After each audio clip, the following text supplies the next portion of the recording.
अब यार तुमने इस वीडियो पे क्लिक करा है तो मैं ये मान के चल रहा हूँ कि तुमने कल की मूवी देख ली है। अगर नहीं देखी है तो मेरे दोस्त ये वीडियो तुम्हारे लिए नहीं है। तो कल की मूवी एक क्लिफ हैंगर पे खत्म होकर हमारे लिए कई सारी पॉसिबिलिटीज और सवाल छोड़ गई है, जैसे कि क्या आने वाले पार्ट में हमें हनुमान जी देखने को मिलेंगे, क्या कली असुर की कोई आर्मी होगी और होगी तो उसमें कौन कौन से असुर हमें देखने को मिल सकते हैं, साथ ही भैरवा कर्ण का इनकारनेशन क्यों है और कैसे है, आने वाले पार्ट में क्या हमें अर्जुन भी देखने को मिलेगा और सुप्रीम यास्किन को लेके भी कई सारे सवाल। तो यार वीडियो को लाइक करो, चैनल को सब्सक्राइब करो और बिना टाइम खराब करे जल्दी से मुद्दे की बात करते हैं। तो क्या आने वाले पार्ट में हमें हनुमान जी देखने को मिलेंगे? अब यार इस सवाल का जवाब के लिए तुम्हें कल की पुराण से जुड़ी कुछ चीजें जानने की बहुत ज्यादा जरूरत है, जैसे कि अश्वत्थामा 7 चिरंजीवियों में से एक हैं। अब चिरंजीवी वो लोग हैं जो कि पुराने युग, सतयुग, त्रेता युग और द्वापर युग से अभी तक इस कलयुग में जीवित हैं, जो कि विष्णु भगवान के 10वें अवतार कल्कि का वेट कर रहे हैं और इन्हीं की मदद से कल्कि भगवान कली और कलयुग का अंत करेंगे और सतयुग को दोबारा से स्थापित करेंगे। और रिसेंटली यूट्यूब पे आई कल्कि की प्रीक्वल सीरीज में डायरेक्टर नाग अश्विन ने ये चीज कंफर्म करी है कि कल्कि महाभारत का सीक्वल होने वाला है। कि मतलब अगर महाभारत की कहानी आगे कंटिन्यू होती तो वो शायद कुछ ऐसी दिखती। तो अगर हिंदू पुराणों के हिसाब से चलें तो आने वाले पार्ट्स में चिरंजीवियों का दिखना बहुत ही ज्यादा इंपॉर्टेंट है। अब अश्वत्थामा के अलावा बचे हुए 6 चिरंजीवियों की बात करूं तो वो हैं हनुमान जी, राजा बलि, वेदव्यास, विभीषण, परशुराम और कृपाचार्य। अब यार इस चीज की बहुत ज्यादा हाई पॉसिबिलिटी है कि नाग अश्विन ने अगर ये स्टेटमेंट दिया है तो उनके दिमाग में चिरंजीवियों को लेके भी कुछ प्लान्स हों। दूसरी पॉसिबिलिटी की बात करें तो क्या कली के पास कोई आर्मी होगी और होगी तो उसमें कौन कौन से असुर हमें देखने को मिल सकते हैं? तो यार कली पुराण के हिसाब से ये कहा जाता है कि जैसे कि कल्कि भगवान के पास कल्कि को हराने के लिए 7 चिरंजीवी होंगे, वैसे ही कली के पास भी अपनी खुद की आर्मी होगी, जिसमें कि हमें क्रोध, लालच, वासना, भय जैसे कई सारे असुर देखने को मिलेंगे। अब ध्यान दिया जाए तो इन इंसान की सारी बुरी आदतें हैं, बिल्कुल शज़ैम के 7 डेडली सिंस विलेंस की तरह, जो कि हमें शज़ैम की पहली मूवी में देखने को भी मिल चुके हैं। अब कल्कि की आर्मी में 2 असुर ऐसे भी होंगे जो इन सबसे बहुत ही ज्यादा पावरफुल होंगे, कोका और विकोका, जिनका वर्णन पहले ही कल्कि पुराण में किया हुआ है। अब ये दोनों इतने ज्यादा पावरफुल होंगे कि ये एक दूसरे को देखने भर से ही दोबारा जीवित कर सकते हैं। अब यार नागा अश्विन एक सिनेमैटिक यूनिवर्स क्रिएट कर रहे हैं, तो मोस्ट प्रोबेबली वो सिर्फ एक विलन तो नहीं रखने वाले हैं। जब वो एक पॉजिटिव साइड पे इतने सारे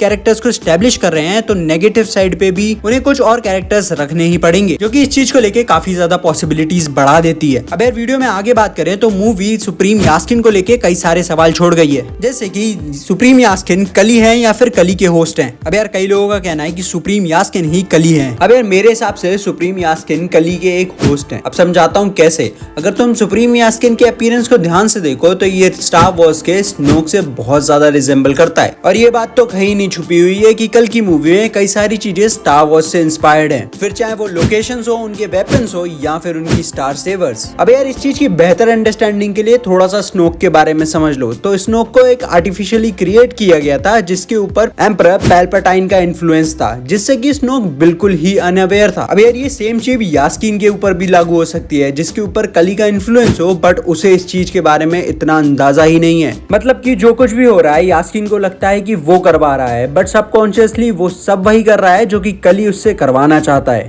अब ये चीज थोड़ा ज्यादा और सेंस इसलिए बनाती है क्योंकि नाग अश्विन यहाँ पे एक यूनिवर्स सेटअप कर रहे हैं और पहली मूवी के एंड में ही जब काउंसलर बानी यास्किन से कहते हैं कि वो सुमति को ढूंढ लाएंगे तो यास्किन कहते हैं कि नहीं, वो उसके पीछे अब खुद जाएंगे। अब यार अगर यास्किन ही सिनेमैटिक यूनिवर्स का मेन विलन होता तो सेकेंड मूवी में तो इतना ज्यादा अपीयरेंस उसका देखने को नहीं मिलना चाहिए, क्योंकि अब चाहे तो मार्वल उठा लो या डीसी, पहली एवेंजर्स मूवी में ही हमें थेनोस देखने को नहीं मिला था, ना ही पहली जस्टिस लीग में डार्कसाइड। अब खैर उसकी तो बात ही छोड़ दो, उसका दुख तो आज तक होता है। अब वीडियो के एंड की तरफ आ गए हैं तो आखिरी चीज पे भी बात कर लेते हैं कि भैरवा कर्ण का इनकारनेशन कैसे है और क्यों है, और क्या आने वाले पार्ट में हमें अर्जुन भी देखने को मिलेगा? तो यार इस सवाल के लिए हमें महाभारत के कुछ पन्ने पलट के देखने पड़ेंगे।